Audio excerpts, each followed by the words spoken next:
Good day, I'm Dr. Ting. In this video clip, we will go through Module 2, a part of a sub-module, which is Internet of Everything, IoE. As an introduction, Internet of Things consists of 4 pillars: people, process, data, and things. And we'll go through each of these pillars. People means connecting people in more relevant, valuable ways, and process delivering the right information to the right person or machine at the right time. Then for the data, we have to collect data to leverage the data into more useful information for decision making. And lastly, we have a group of connected things, sensor or devices, physical objects connected to the internet each other for intelligent decision making, and often we call it as Internet of Things. There are 4 phases of the internet before we come to the Internet of Everything. The first phase of the internet is that it started over 20 years ago, and it's referred to as connectivity, in which you have emails, web browsing, searching for content as a beginning. So you have all kinds of application for your email browser and the search. The second phase of internet is started in the late 1990s, in which in this age we have the birth of e-commerce, digital supply chain, and also collaboration. So you have connected supply chain, supplier with manufacturer with consumer. It changed the way we shop, do the shopping, and how companies reach the new markets or their new consumer. The third phase of the internet is the collaborative experiences, in which we digitalize all the interaction through the social media, mobility, cloud computing, and video sharing like YouTube. It is in the early 2000s.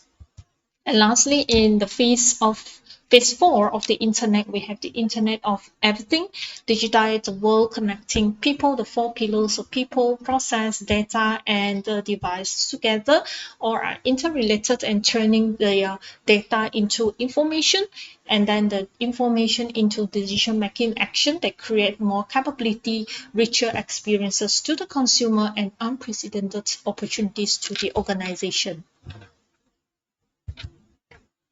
Let's take a look at the transitioning into the IoE by looking at the connected devices nowadays, which we also call it as IoT, Internet of Things. How many devices are connected together? As many sensors or the physical device connected together, there will be the higher possibility of Internet of Everything. This report is the actual data is until the quarter of, which is end of the 2021. So the rest will be just a prediction of the statistic. Based on the statistic, this will be the prediction of the connected device. As of 2023, they will predict, or 2025, they will predict 27 billion of devices connected together. The highest connectivity type will be the low power networks, LPWA, which contribute 42% of the connectivity of your devices. That is a lot, 27 billion of devices connected together, and that's how we can move in towards this Internet of Everything. Interaction between the elements in the 4 pillars create a wealth of new information that we can use by different kinds of industry to make decision. So the 4 pillars interact in a way that establishes 3 main connection, which we have this: people communicate with people, P to P, machine communicate with people, M to P, and machines communicate with machine, M to M. What does it mean to be IoE ready for an organization? This is categorized by 3 critical attributes. Number 1, you must be hyper aware, sense the location, status, context of your company, assets, and your customers. You have to monitor the customer sentiment, their behavior in a real time, and identify the market and competitive changes.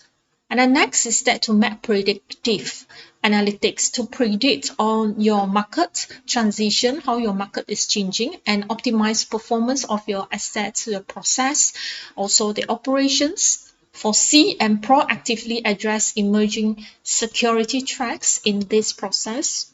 And lastly, agile or actively achieve competitive differentiation by responding faster than rivals, than your competitors. Foster the innovation by building platforms for sustainable advantages and respond to rapidly evolving threats. So with this hyper-aware, predictive, and agile characteristic, you will be moving toward IoE ready. And according to Cisco, many organizations are going through growth waves of S curve, as shown in this diagram. This IoT Internet of Things growth wave are leading to the eventual complete IoE. From the fixed computing, you go to the device, go to the office, to the bring your own device or mobility. So the company provide to you a laptop so you can bring it everywhere, bring home and work from everywhere. To the Internet of Things connected devices, not only the laptop is connected, but the mobile phone is connected, and even the office devices are also connected to the Internet of Everything, in which we have people, process, data, and things are all interconnected. These are some resources that you can further your study regarding S-curve in the organization. Now let's dive into the features of IoE. Two main features of IoE fall under two main categories, the input and also the output. Input allows the analog or external data to be put into a piece of hardware, and then output allows a piece of hardware to be put back into the internet. Some other features of IoE, including the decentralization and moving to the edge, data is processed not in a single center, but in different type of distributed nodes in distributed system. And data input and output, external data can be input into your devices or your sensors, physical devices, and given back to another component of the network through the internet. Relation to every technology in the process of digital transformation, for example, technology of cloud computing, fog computing, AI, artificial intelligence, machine learning, IoT, big data, etc. In fact, the rise of big data and also IoE technology development are interconnected together, because when you collected a lot of data from these interconnected devices, you are collecting big data. You have a lot of data, which we call it as big data, which continuously changing and evolving. So this is also will be discussed in another module in detail. Now let's put this together, the 5 pillars, and what actually drive this IoE to move or advance or develop today so fast, so quickly. That's because of these 5 drivers. First is the we call it as value as stake, or the why the organization wants the IoE so much. It's because they want to utilize their assets, all the assets of the company, and data or information is actually the largest asset that they have. They want to increase the employee productivity. They want to actually connect their supply chain or the supplier, their factories, their customer, and also logistics effectively. They want to improve their customer experience, and they need this innovation plus time to market. And therefore, all this value at stake drive the development of Internet of Everything. Now let's dive into the 4 pillars of Internet of Everything one by one. First is people, which connects people in more relevant and valuable ways. People will provide their personal insights. They will provide their own opinion, input through the websites or application or through their connected devices that they are using. And therefore, while you are using certain application, actually data are being collected by the application and system. So based on this data they have collected, they are going to use different kinds of AI algorithms or other smart technology to analyze on the data, to understand your human issues, to understand your behavior, to understand your needs. And therefore, the business or the organization will create the process or services to meet your needs.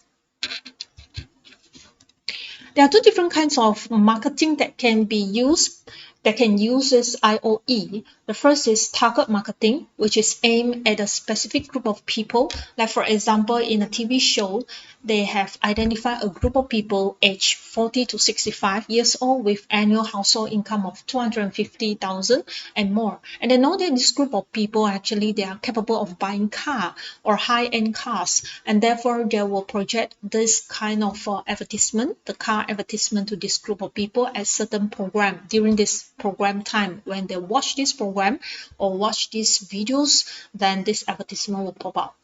Whereas for micro marketing, this is more precise version of marketing in which it will allow the businesses to know more precisely what kind of product or services that you might require. For example, you might be serving something online like a pair of shoes. Then when you are browsing another web, you might notice that there's an advertisement regarding the exact pair of shoes that you are looking for. You might looking at it online yesterday, but today it appeared, the advertisement appeared in another website. So this is not coincidence. This is actually through the data collected from your online browsing history, and this is called micro marketing. Now let's shift to another pillar of IoE, which is data, converting data into intelligence to make better decisions. So the main point here is that we collected raw data generated by different devices, which has no value at all. But once it is summarized, classified, analyzed, it will turn into priceless or very, very important information that can control various systems and empower intelligent solutions. Three different types of data storage, three primary types of data storage. The local data can be stored in a local like CD, DVD, USB, hard disk, local devices. You can have also centralized data, which is stored and shared from a single centralized server. And therefore, the server must be very powerful and accessible remotely by different devices, which is connected through the network or through the internet. Then distributed data is managed by a centralized database management system, but they are replicated, duplicated, and stored in different locations. This allowed the efficiency of your data management in which you can access to several different distributed data center. But if let's say one of data is down or is not applicable, is not or we call it as a failure, then you can still access to other data center. So this is efficient in accessing backup or duplicated data. Well, how do you share the data? It is actually through Internet Service Provider, or in short, we call it as ISP.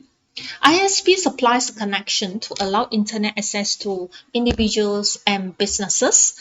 Then all these individual businesses access connected to the ISP, and they will construct a point of presence or POP. So you have different POP connected to ISP. In certain cases that one group of POP is down or failure, you can still connect through other POP. And in one group of ISP, if let's say you have different ISP service provider, so you can connect to different ISP service provider. Now let's move on to another pillar, the third pillar of IoE, which is the process, delivering the right information to the right person at the right time. So different processes based on AI or machine learning or different algorithm will be processing your data into very, very important information and sent to the right person at the right time. And the goal of the processes is to guarantee the best possible usage of your big data.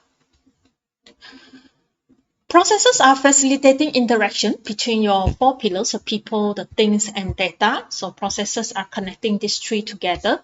IoE brings them all together by combining machine to machine, machine to people, and people to people connection. So let's take a look at this picture again. Now you have people. People are connected to people P to P.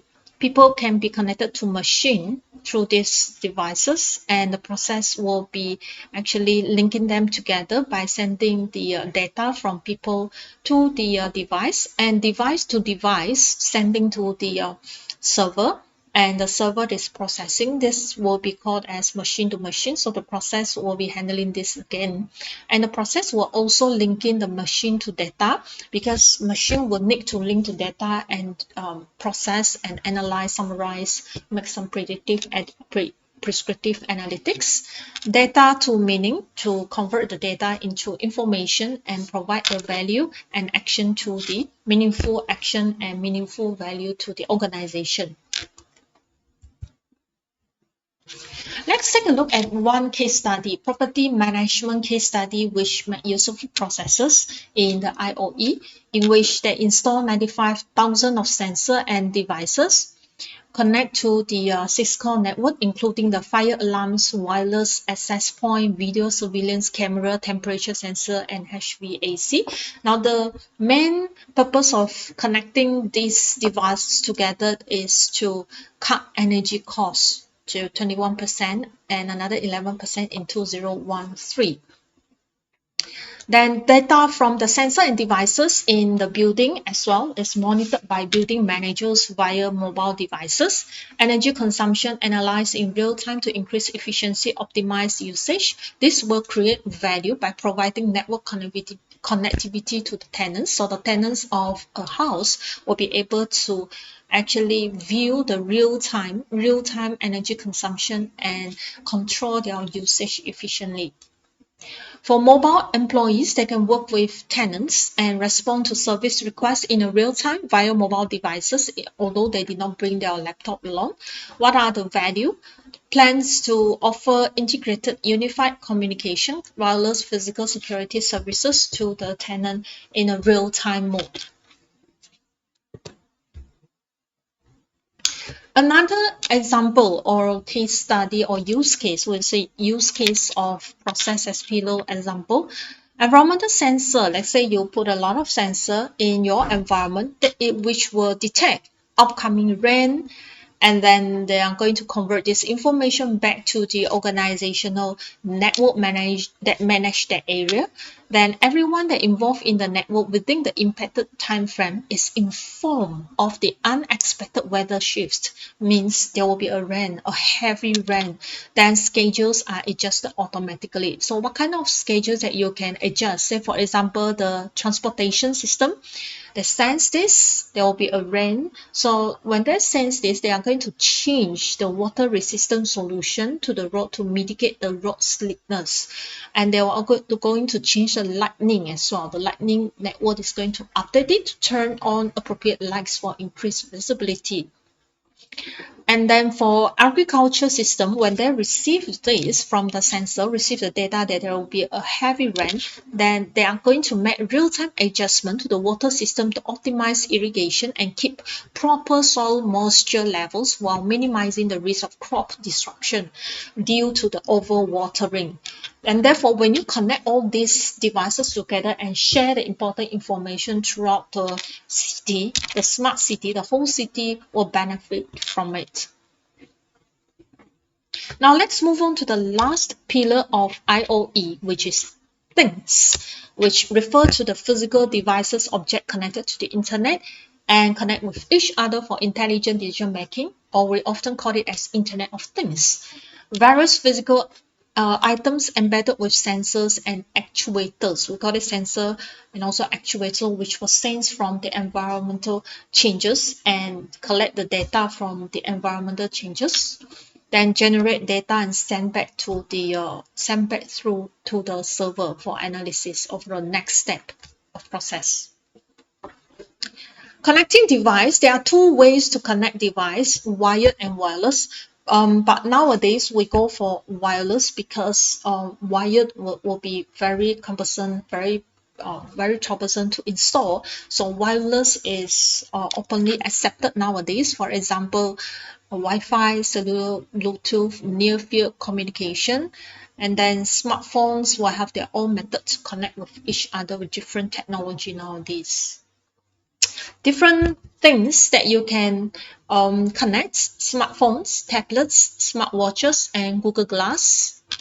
These are commonly used devices. So as we can see that people, businesses, government must constantly adapt to the changes, because everything is going to eventually connected together, the devices, in the near future. And the number of internet connected devices has already exceeded the number of people on Earth. As you can see from one of the video clips afterwards, there are many applications, and there are many internet users, or there are many people that are adapted to these changes actually. And we are actually in this change, and you are adapted to this change as well. For organization, definitely you will have to react quickly. You have to adapt, or you will lose your competitive edge.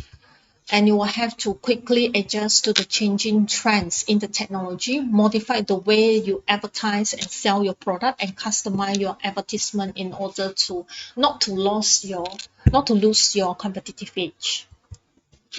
For governments, governments are not immune to the change caused by rapid information exchange through the technology. Official and also the government can actually respond quickly to emergency through real-time data. Citizens can also connect through social media and gather support for change.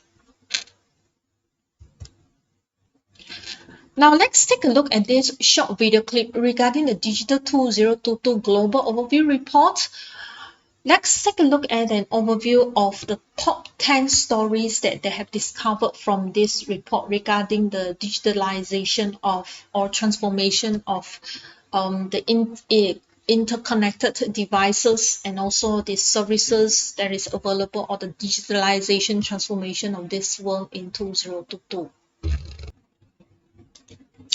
Hey folks, Simon Kemp from Kepios here, bringing you the top 10 stories from our flagship Digital 2022 Global Overview Report.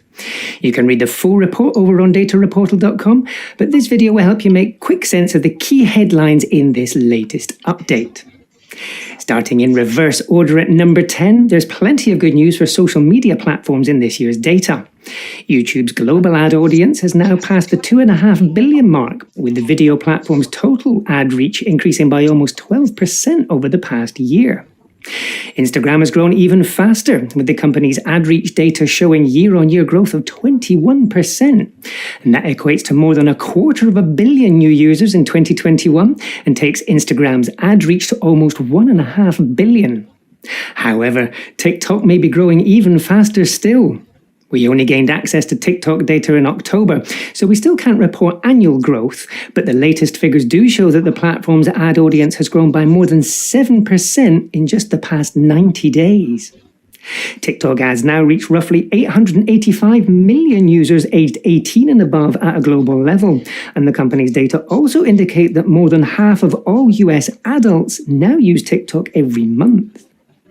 These three platforms aren't alone in posting impressive numbers though, so be sure to check out our full Digital 2022 report to get the complete picture. At number 9, one of the surprises in this year's data is that people are significantly more likely to pay for digital content than stereotypes suggest. Research from GWI reveals that more than 7 in 10 working-age internet users now pay for digital content each month, with video and music streaming platforms both top choices. However, people are still willing to pay for downloads too, with more than 1 in 5 internet users saying that they've paid to download music in the past 30 days. In total, Statista reports that the world's internet users spent almost $300 billion on digital content in 2021, with spend on video games accounting for well over half of that total. And talking of video games, we've got some great insights into the world's favourite titles and genres in the full Digital 2022 report, so do look out for the link in the description if you'd like that data. Story number 8 this quarter is that social media ad spend has jumped significantly in recent months. Data from Statista shows that brands spent more than $150 billion on social media ads in 2021, which is 17% more than they spent in 2020. For context, social media ads now account for roughly 1/3 of overall digital ad spending. And meanwhile, new data from Sky.io reveals that social media CPMs shot up in the recent holiday season. Global social media advertisers spent an average of $9.13 for 1,000 social media impressions in Q4 2021, which is almost 22% higher than the average for Q4 2020. Overall, Sky's data shows that brands spent 14% more on social media ads in Q4 2021 than they did in the final 3 months of the previous year. Now, just before we look at trend number 7, I'd like to say a big thank you to We Are Social for sponsoring this video. We Are Social is a socially led creative agency with 1,000 people in 15 offices across 4 continents. They're already a strategic and creative partner to brands like Adidas, Samsung, and Google, and they deliver a valuable global perspective in a time when social media is increasingly shaping culture. Head over to wearesocial.com to learn more. Returning to our headlines, the latest numbers from Statista show that the typical e-commerce shopper now spends more than $1,000 per year on online consumer goods purchases. Electronics accounted for the largest share of online consumer goods spend in 2021, but groceries saw the fastest growth, with annual revenues up by more than 35% across the food and beverages categories.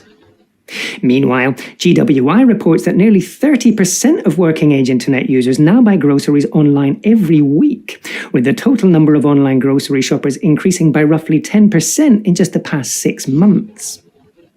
There's also a glimmer of hope for online travel brands in the latest numbers. Statista reports that worldwide spending on online flight bookings edged up by roughly 7% in 2021, while the value of online hotel bookings surged by 45%. However, overall figures across the travel category are still well down compared with 2019 numbers, so there's still a long way to go before things start to get comfortable. If you're looking for more e-commerce insights, do be sure to check out Shopify's excellent Future of Commerce report. I'll leave a link to that in the description below. Story number 6 is that the world spent $170 billion on mobile apps in 2021. And just for clarity, that figure only includes spending directly within app stores and doesn't include e-commerce spend or mobile ad revenues. App Annie's excellent new State of Mobile report reveals that worldwide app spend grew by almost 19% over the past year, and our additional analysis suggests that consumer spending nets out at just over $27 per smartphone. Now, that might not sound like a lot, but to put that figure in perspective, consumers now spend more money on mobile apps than all the world's brands spend on social media advertising. And what's more, that $170 billion annual spend on apps equates to 0.2% of total global GDP, highlighting just how important the app economy has become. Entering the top 5, the latest data from GWI shows that people now spend an average of almost 2.5 hours per day using social media. Over 2022 as a whole, that will add up to more than 4 trillion hours of combined human existence. Meanwhile, some more great data from App Annie reveals that YouTube accounts for the greatest share of our social media time. Android users spend an average of 23.7 hours per month using the YouTube app, compared with 19.6 hours per month for Facebook and for TikTok. However, while the time spent with Facebook and YouTube remained relatively stable over the past year, average TikTok time has jumped by 48%. TikTok users spent 6 hours and 20 minutes more per month using the platform's Android app in 2021 than they did in 2020, so it's not just TikTok's user numbers that are making headlines. Story number 4 reveals that cryptocurrencies continue to gain momentum. Research from GWI shows that the number of people who own cryptocurrencies increased by a healthy 38% over the past 12 months, with more than 1 in 10 working-age internet users now saying that they own at least one of these financial instruments.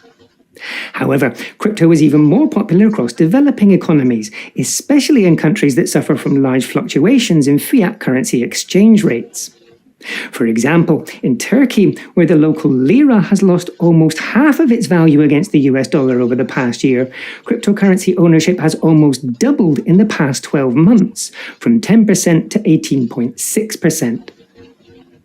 In at number 3, research reveals that people's social media preferences are evolving.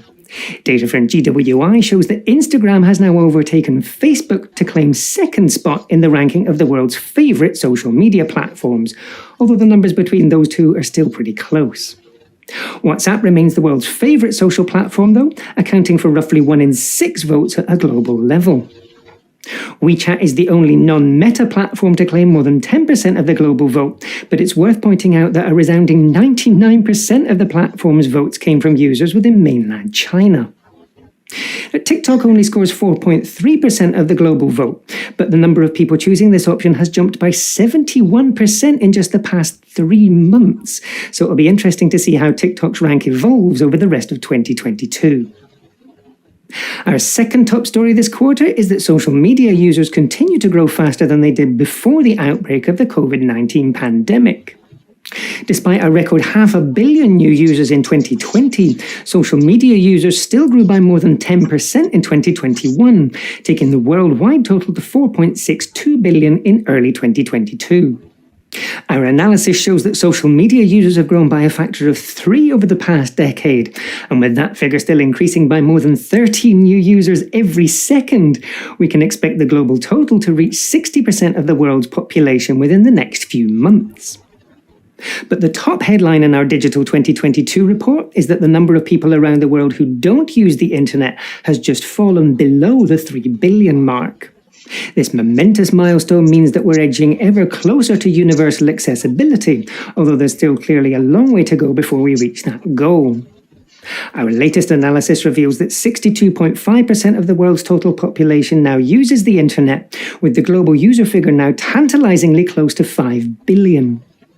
However, with COVID-19 continuing to hamper research and reporting, there's actually a good chance that we've already passed the 5 billion user mark, and I hope we'll be able to bring you full details of that exciting story in our next digital report.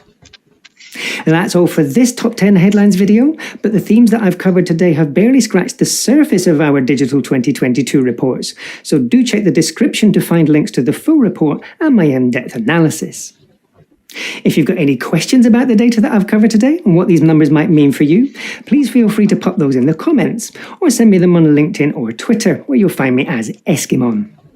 Thanks as always to We Are Social and Hootsuite for making these reports possible, and to our wonderful data partners for allowing us to share their valuable insights.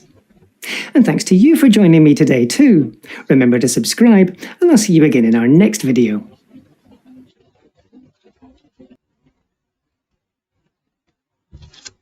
So as we can see that with the growth of the internet usage, as we can see just now from the video clip, there are about 5 billion of the internet users nowadays. More advanced applications with more advancing content or real-time contents are actually required by all the worldwide users, and this is possible through IoE, Internet of Everything, which will provide the real-time data, analyze content, real-time contents from the worldwide users. Now let's take a look at the difference between IoT and IoE. IoT is actually a part of IoE. So the main difference between these two is the number of pillars for this concept. IoE focuses on the physical objects only, while IoE encompasses not only the physical objects of IoT, but also include the processes, data, and people.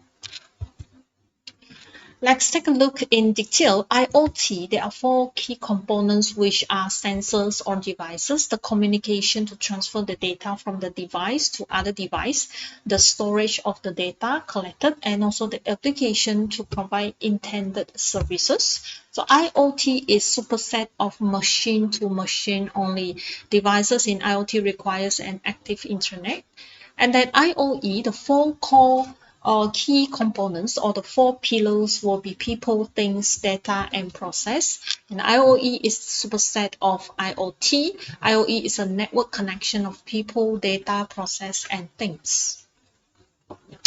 But of course, there are similarities between IoT and IoE. One of it will be the decentralization, which both systems are distributed and don't have a single center. Each node of your devices will work as a small management center and is able to perform certain tasks independently before you pass the data or information to another node or another center. For security issues, distributed systems are still highly vulnerable to penetration and cyber attacks. So the more devices are connected to the network, the higher possibility or vulnerability to the breaches or the cyber attacks. What the IoE future might look like? Well, for example, connecting roads with hospitals to save more lives in emergency cases, connecting food and people in the supply chain to better adjust the production of food, and connecting homes for comfort living, which we are actually doing it now. We have this nowadays, and elderly care monitoring, which is very, very important nowadays. IoE and industries. For organizations to realize the potential value of the IoE, they must focus on the IoE-driven capabilities that most benefit to their organization, because there are many, many things that you can apply and implement in the organization, but you must identify the things that the core benefits to your organization, because different industry you will have different focus and goal. Below are some potential uses of IoE across multiple industry. For example, manufacturing is applicable to many industries. Energy firm, retail, which is applicable to many industries as well. As a conclusion, is IoE the next big thing? IoE greatly extends the IoT, Internet of Things concept beyond pure device connectivity. By IoE binds everything on the earth, people, process, data, things. All together they build numerous interrelated networks and enlarge the space for digital transformation in healthcare, telecom, retail, manufacturing, transportation, logistics, and many other fields.